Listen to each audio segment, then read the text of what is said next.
Jeremiah Johnson made his way into the mountains, betting on forgetting all the troubles that he knew. The trail was wide and narrow, so the eagle or the sparrow showed the path he was to follow as it flew. A mountain man is a lonely man, and he leaves a lot behind.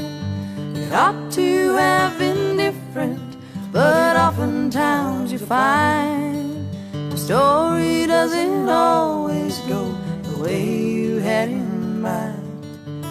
Jeremiah's story was that kind.